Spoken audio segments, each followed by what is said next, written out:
Okay, are we live? I think we are. We're ready to go. Elle Ingalls here at pressure-free.com, elleingles.com, and welcome to day 4 out of 5. So next to last day of this pressure-free challenge. And today we're I'm going to share a few different tools this time around, not just one system, although I do have a specific system, and the system is going to focus on goal setting. It's going to focus on how to help you very easily achieve what you want um, faster, but without stressing yourself out because this is pressure free. And so I may be letting some people in the Zoom here still as we get ready to take off and work on this together. Um, so let's see, was there anything I need to tell you ahead of time? So this is day 4 of 5.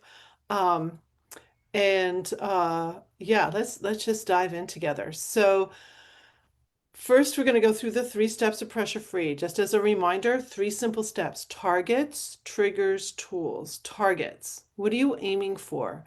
What are you aiming for, or what don't you want anymore? So you need something to shift in your life. Really taking a moment to identify 1 to 3 things that over these summer months you really want to see happen. You want to see this change happen, or you want to see yourself achieve something specific. Maybe it's a promotion at work. If you're a business owner, maybe you want to up level your business. Maybe it's your body for summer, that you just want to have more strength, or you want to be more toned. You want to look in the mirror and just like what you see.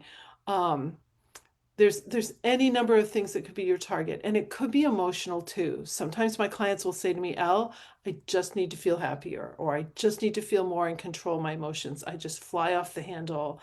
If you have a quick temper, anything like that, it's that can be a target for you.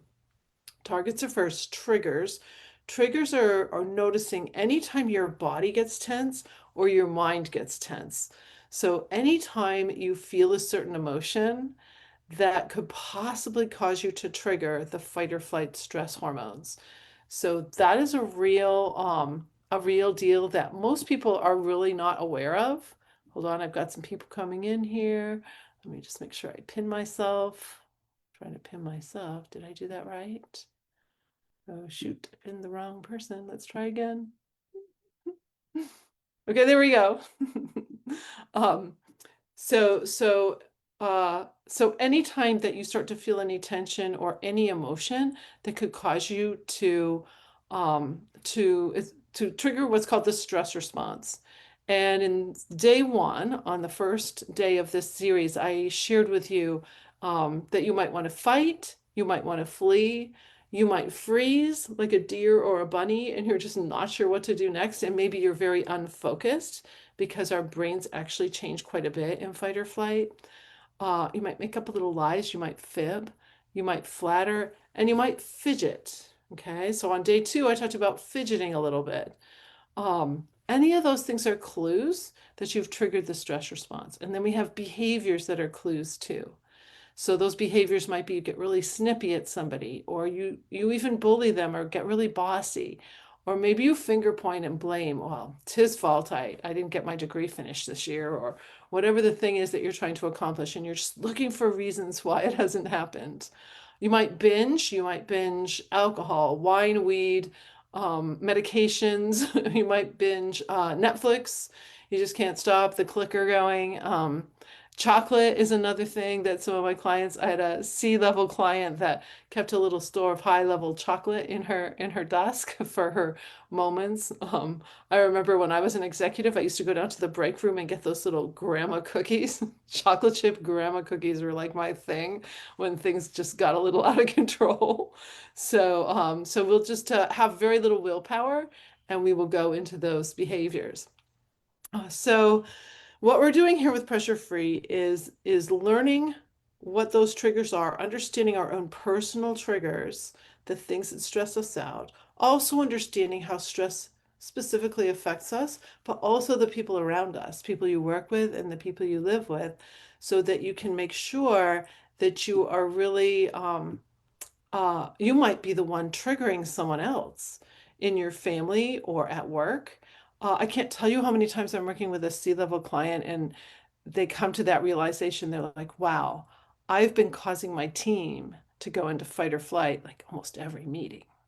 And so when we change our behaviors as leaders, then there's this ripple effect, and people will feel it. People will feel like you see them and hear them and affirm them in a way that you haven't before. And tomorrow night, we're going to go deep into the body and create more connection, as well as some other things. And that makes a huge difference too in how you communicate and how people feel about you. You hear about that know, like, trust factor in sales. Well, we'll be doing some of that tomorrow night. So tonight, let's focus our on the targets piece of, oh, sorry, step three, tools. Can't forget tools and the 10-second solution. So no matter what the stimulus is, you have up to 10 seconds before the two mechanisms in your brain will start the whole process of the two different floods of hormones. And when you can interrupt that in that 10-second window and prevent that first flood of hormones, the catecholamines, from going out, then you literally have changed every cell of your body. You've kept every cell of your body in a better state. All of your bodily processes are going to work better. So it's really pretty profound what can happen here with pressure free. A lot of people come to me just because they want to up level their performance, whether that's sports, performing arts, or the corporate world. And yet, what tends to happen are all these other wonderful effects: better health, better skin. That was for me for sure. Um, Better behaviors in situations, so improved relationships, anything health oriented, because basically these floods of hormones cause chronic mental and physical, or either the direct cause of mental and physical conditions and illnesses, or they exacerbate those illnesses, everything from autoimmune to thyroid issues to poor eyesight, like so many things. So it's fascinating when we can start to get this whole apparatus really working for us. By the way, when I work with people, I always tell them, I can't promise what will happen for you, but what I can promise is that by understanding the science of your body, the biology and how the biology affects your psychology, something is going to happen for you. I don't know what that will be, but something will shift and change. So tonight, your first action step in this challenge regarding your targets is to take it a step further than what we did last night. So last night, I talked about how you want to list your targets. That was day one. Day two, we added actions to take that will make any of those targets start to bloom and come to life. It can be something that takes just a few minutes, but you're giving that target or that goal momentum. And then the third step we did last night on day three was write your target as an affirmation or an empowering question, or both. So, for example, if my target is to get my new book finished and out and published in this summer, which is my goal, um, look at me kind of like, it is my goal. I'm affirming it is my goal. Then my affirmation might be, I am so happy and grateful that my book is published on Amazon. If I turn that into a question, it could be, how can I be sure to get my book published on Amazon before July 15th, which is my birthday? Like that's my goal. So add a question. Now we're going to take it one step further, and that's to take a look at everything on your agenda for the day. If you're doing this in the morning, it can be for the day. If you're doing it at night, it can be for your next day. It can be personal items that are on your agenda. It could be doctor's appointments, really anything. And put a word next to every one of those things that is a word that describes how you want to show up, how you want to experience that time block. I'll give a perfect example of it. So I had an early morning dental appointment on a very wintry day. So it's like a 7:30 a.m. dental appointment. And I put fabulous. So I'm like, okay, I'm going to have a fabulous dental appointment. Well, we had a huge snowstorm and the roads were blocked, but all the dental people, the hygienists and the dentists, they had all gotten into the office. So they called and said, your appointment's on if you can get here. So I put on some running gear and I ran through the snow down to my dental appointment.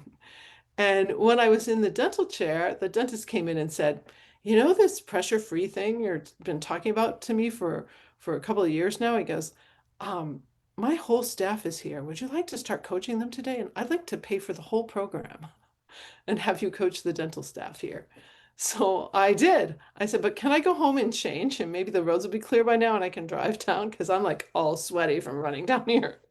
And so I went home, changed, came down, and I coached for a couple hours with this wonderful team and people that I've known for years.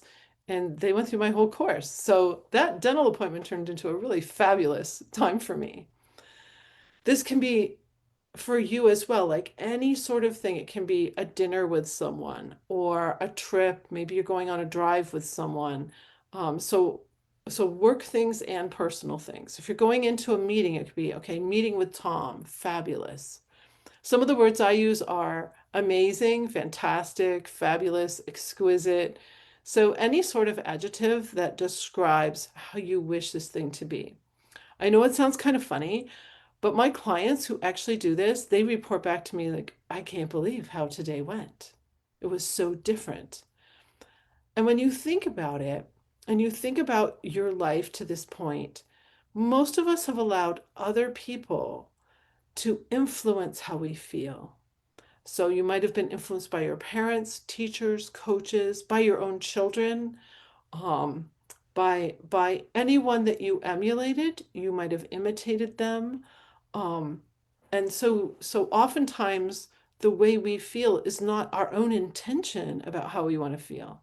It's how these outside circumstances are making us feel, and we're allowing them to make us feel that.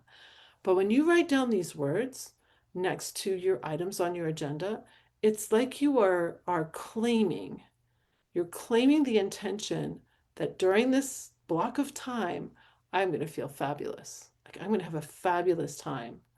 I've been doing this now for how many years? I think this I've been doing since 2012.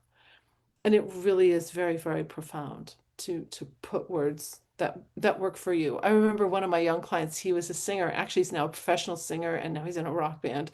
And he wrote the word breathtaking next to his voice lesson, this 18-year-old. I thought that was a really beautiful word too, and very apropos for having a voice lesson. So that's what I'd like you to explore with your targets this time, just taking it to the next level. Because when you are in an optimal space mentally, it's going to be easier for you to take the actions that you want toward the goal that you're working toward. So let's get to triggers now. Um, this is going to be a little shorter than the other nights, but what I want you to consider is that um, our thoughts, in fact, I remember this so clearly from a book by Vernon Howard. It's a very old book. It was out of publish and someone published it and I got a hold of it. Um, it's called Psychopictography. I don't think you can get it, but I do have it. And in the beginning of it, Vernon Howard says, "Our thoughts are not our friends." I have amended that to say, really, some of our thoughts are not our friends. So if you ever have negative self-talk, if you talk, you probably talk worse to yourself than you would any of your friends. And so it's that stream of talking. I call that disempowering. So what thoughts do you have that are disempowering, and what thoughts do you have that are empowering? I'm hosting a retreat in a couple weeks, and we're going to go deep on this particular item here. I'm going to do a whole exercise around it.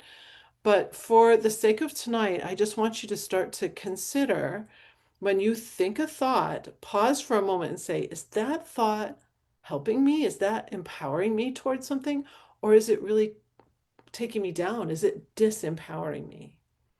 It'll kind of go along with what we did last night with complaining, blaming, shaming, meddling, struggling, judging, comparing. I think those are all of them.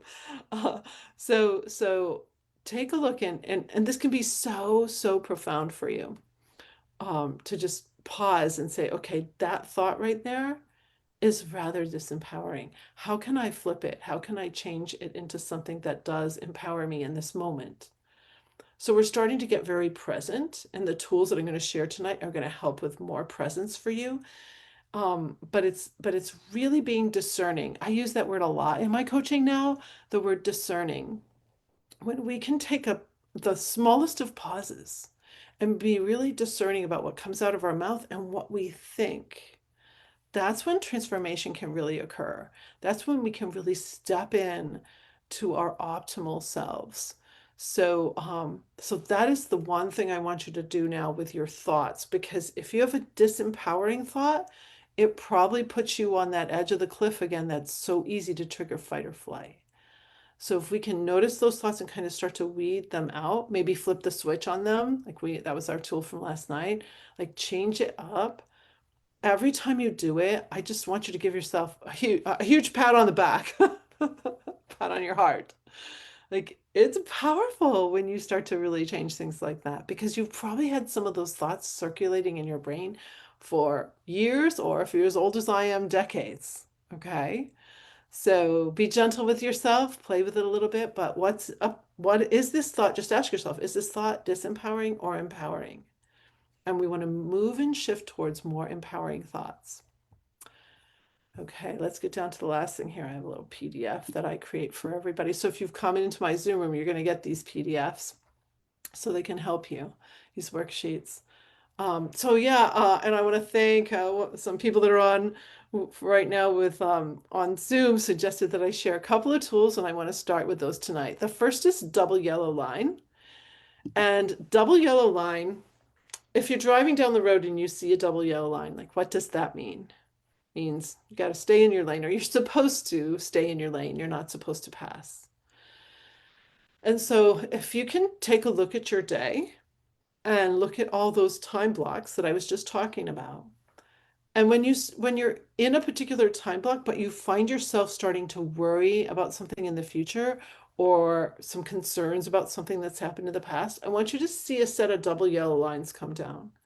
And I want you to just give a pause and say, no, I get to stay right here.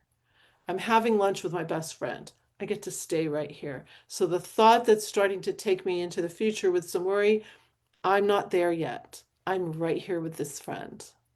So you can start to play with that idea. There's another couple ways you can use double yellow line. By the way, I used to take my agenda and write 2 lines between every time block, like on my paper agenda, because it was really helpful for me to like say, nope, okay, I am right here right now. By the way, this really helps with my students or anyone that has big meetings or is a performer, because you'll start worrying about the performance the night before or days before you even get there. So if you can imagine double yellow lines going down, it's like, no, I'm just right here. When I was a conducting student at the University of Michigan, I was I would just do my day and then have performances at night. And I remember my premiere performance with the University Symphony Orchestra. I'm backstage with my colleagues and my colleague conductors, and this one guy's like, "Oh, I haven't eaten all day," and the other's like, "Yeah, I'm so nervous," and I'm like, "Oh crap!" Like, I just had a huge bowl of venison chili. I had just done my normal day. I was in business school too, so I'd gone to business school classes. I had supper with my boyfriend, like, and now I'm just going to get on stage and conduct, right? So I was double yellow lining way back then. And I'm telling you, it's really great because we miss so much when we're not actually in the thing we're doing. With my students, if they're in math class and they're worried about their basketball game, then they're missing out on what's happening in math class. And now they have to study twice as hard. So a lot of my students will be like, wow, I just get everything so much easier now because I'm present, I'm listening, I'm taking notes or whatever they're doing, and it's all in flow. Athletes and musicians will talk about being in the zone. Really, that's what pressure free does for you. It keeps you in the zone like the whole time. So, so WO line, oh, here's a couple other ways you can use it. And they came from my youngest students. So one of my students was a 10-year-old hoping to go to the 2020 Olympics. So she drew 2 sets of WO lines with the Olympic rings at the top. And in the middle, she put the things that would get her to the Olympics. And outside the WO lines were things that would take her out and not help her. So that's discernment again, like what's going to not help you align with this goal. So if this summer you want a better body and your thing is, well, I'm just not going to eat ice cream. Maybe that's on out here. So that's a discernment. Okay, I'm going to keep that out there. That's not within my double yellow lines. Then one of my other young clients, he was a 15-year-old during COVID, missing so many assignments, like 56, I believe, and failing almost every class. He came up with the cool way to use double yellow line. And by the way, he passed all his classes, and he was just so elated that he figured this out. So what he would do is take a piece of paper, draw a circle. You don't need to draw a circle, but he did. He put a double yellow lines down the middle.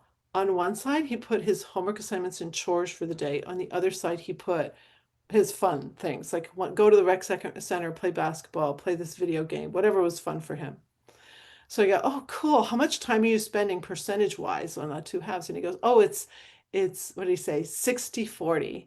I go, oh, so 60% homework and chores. He goes, oh, no, no, no. It's only 40% now. So I have all this time to play. And then he said something so cool. He said, before, or it was a realization for him. He goes, before pressure free, it was like 95-5. And some nights I never got to do anything fun. And he realized that what it was he was arguing with his parents about his homework and his chores. And that was eating up all this time. So from day one on this challenge, I talked about arguing, noticing what you were arguing. So he noticed he was arguing about his chores. And so now instead, he would just do it, like instantly do it, and then get all his homework done. And then he could go play basketball. So figuring that out is really powerful for yourself. We waste so much time arguing and complaining and about things we could do in seconds, but instead we're making this big deal out of it. So WLI is very helpful that way. Another tool is called the spirit of contribution. So we're a highly competitive society. And if you've been in the school system and even the homeschool systems that I know, I have many friends and I taught many violinists who were in homeschools situations. There's a lot of competition. And then, of course, at the college level, in our careers, in whatever job you have, it's just such a highly competitive, driven society. And what I've realized, and it came from a book by Wallace Wattles called The Science of Being Rich, where he talked about how if you can be more in a contributive spirit rather than competitive, people will notice and you will get promoted. So I've thought deeply about that. And I view competition as a split hand where if you win, great, but if you fear you might lose, you're going to probably release those hormones and now you're going to underperform. Also, notice how I used to coach track, and my track students, they'd cross the finish line, they come up and they go, oh, Mrs. Ingalls, I could have run faster. And I'd be like, why can't they just like give their all? What's holding them back? And I came to realize that if they had any fear that they might lose, they would hold back a little bit because they needed an explanation, a justification why they didn't get the time they wanted to, or I had given them as a target, or the place. They could say, oh, I didn't run my fastest. They had a reason why.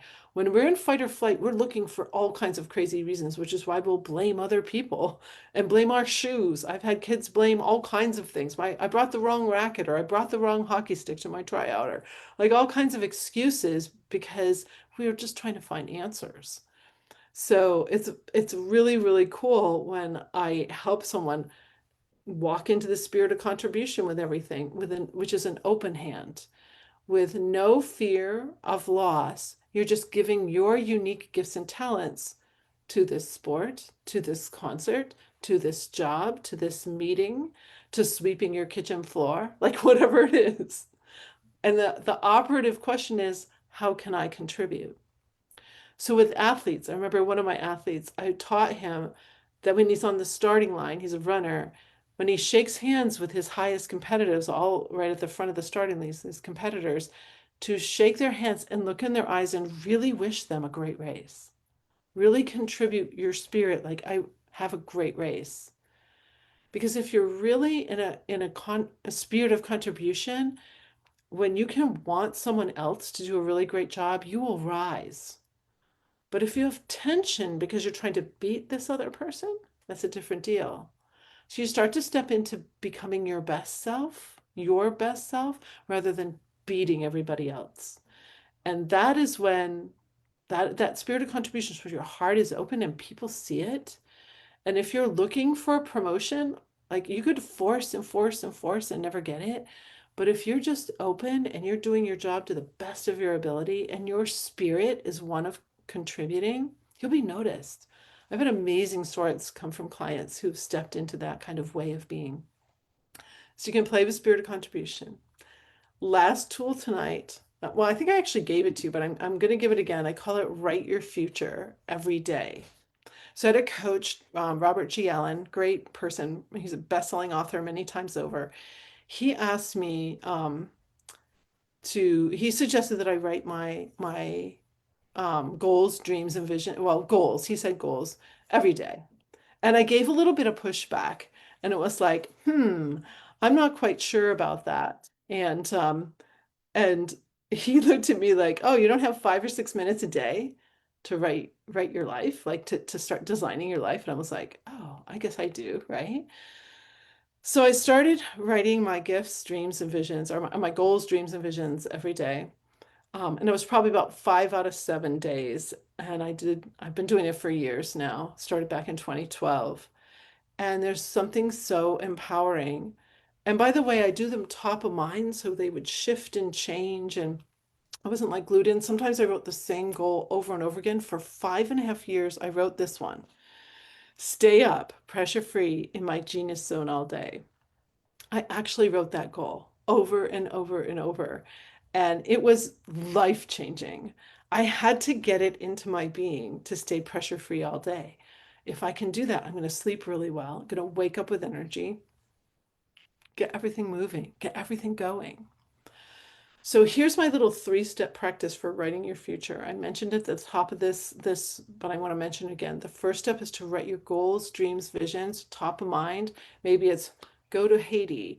Maybe it's do a mission trip to Guatemala. Like, I don't know what you want to do. But one of my clients wanted to go to Hawaii. She'd never gone to Hawaii, and she went. So what are some of your goals, dreams, visions? Write those down. Second step, put down 2 actions that move any of those goals, dreams, and visions forward.